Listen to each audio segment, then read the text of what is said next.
irmãos, quero gravar esse pequeno momento de reflexão com você para juntos nós pensarmos, refletirmos e aprendermos juntos sobre a nossa amada Escola Bíblica de Férias, também conhecida como EBF.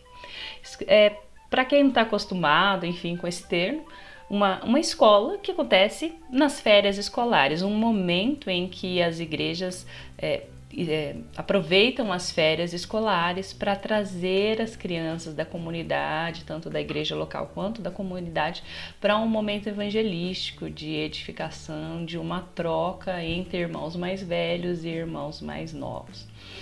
Mas já se popularizou. Se a gente fala grupo bíblico, se a gente usa qualquer outro nome, a gente perde o sentido. Então aqui nós vamos falar de EBF mesmo, Escola Bíblica de Férias, que é o que nós fazemos. Vamos lá? Quero dividir esse momento aqui em 3 pequenos blocos, ok? Primeiro nós vamos falar da estrutura geral da EBF, do porquê que a gente precisa pensar nesse momento da vida na igreja.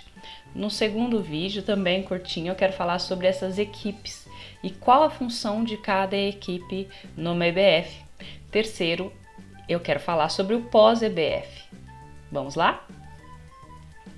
A EBF é um momento de carinho, de troca da igreja com a sua comunidade. Mas por que evangelizar crianças? Primeiro, é um mandamento. Ide por todo mundo, fazer discípulos, pregar o evangelho a toda criatura. E as crianças são criaturas.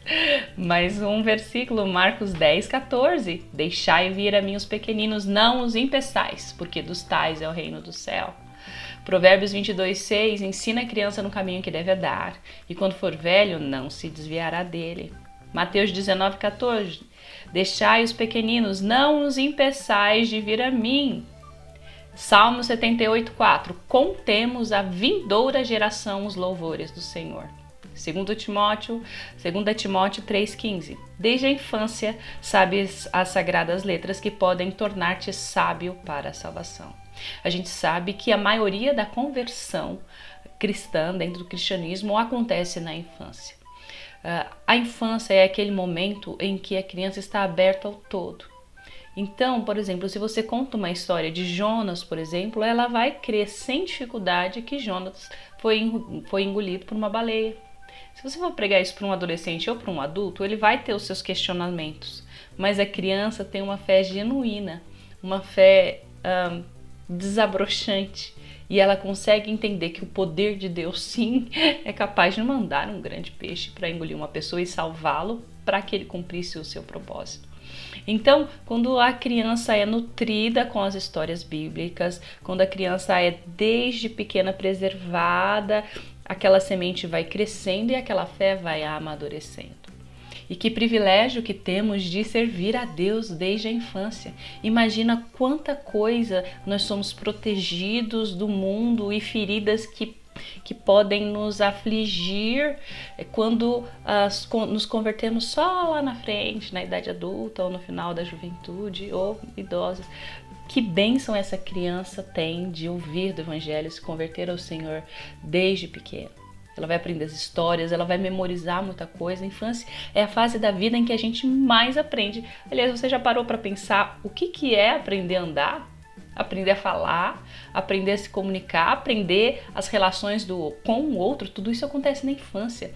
É um movimento de muita aceleração nossa quanto aprendizado. Então, é um momento da vida em que a igreja deve olhar e olhar com muita atenção. Os melhores professores da igreja têm que estar na infância. Os mais preparados teologicamente, os mais animados, os mais didáticos, os mais consagrados na infância. Homens, inclusive. Precisamos de modelos masculinos, mas falando em EBF. Por que, Adriana, fazemos um movimento nas férias se o ano inteiro a gente já trabalha com a criança? A criança está em casa com mais tempo. Muitas pessoas também conseguem tirar férias em julho, então talvez aquele irmão, aquela irmã que trabalha tanto, ele vai ter um tempo para parar e olhar para aquela criança da igreja e talvez até brincar com ele. Qual é o seu nome? Posso bater a corda aqui para você pular? É este momento, essas memórias que a gente vai criar.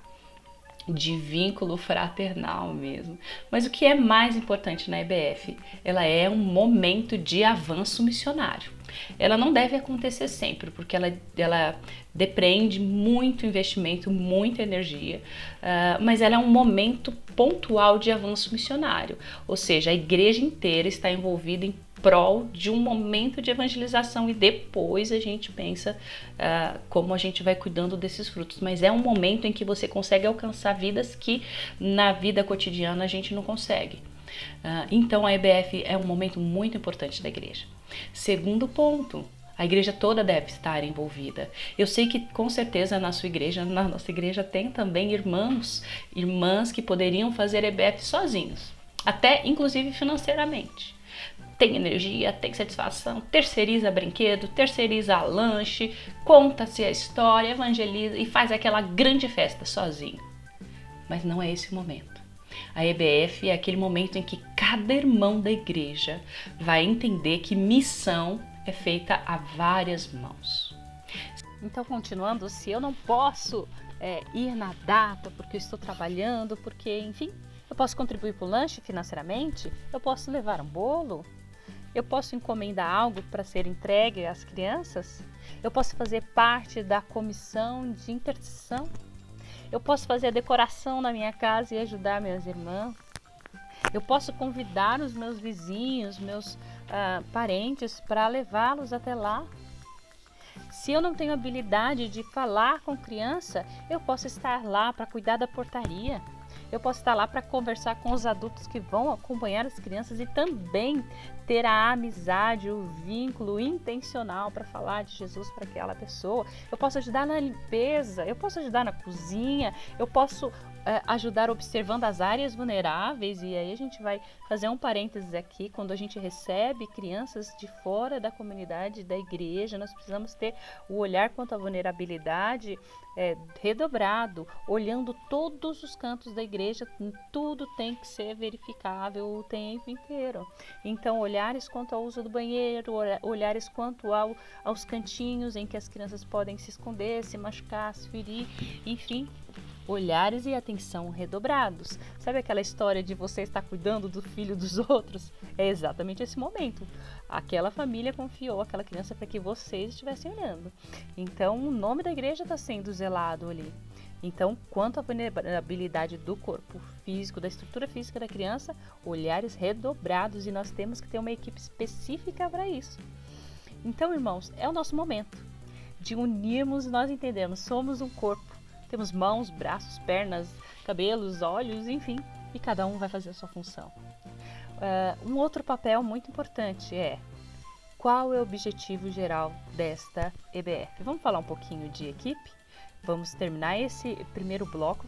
Falamos o que é EBF, os cuidados que temos que ter. E eu quero encerrar aqui falamos da motivação que nós devemos apresentar a toda a igreja, e toda a igreja tem que entender que é um trabalho de todos. E quero encerrar aqui falando um pouco sobre o planejamento.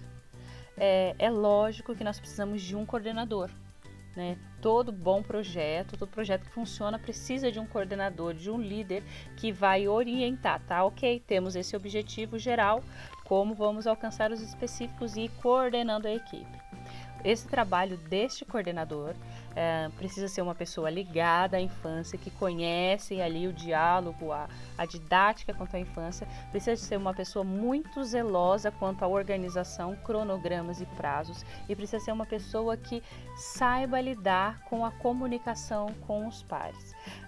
Porque as demandas sobrevêm muito grandes sobre os líderes, ainda mais num projeto tão grande. Então, tem que ser aquela pessoa que tem calma no falar, o domínio próprio nas emergências e sabe delegar, né? Então, a escolha dessa pessoa tem que ser alguém do departamento infantil, mas que tenha esses princípios de liderança, mesmo a liderança mansa, mas diretiva, para que a EBF aconteça no prazo. No próximo vídeo a gente vai falar sobre as equipes e o papel de cada um deles, ok?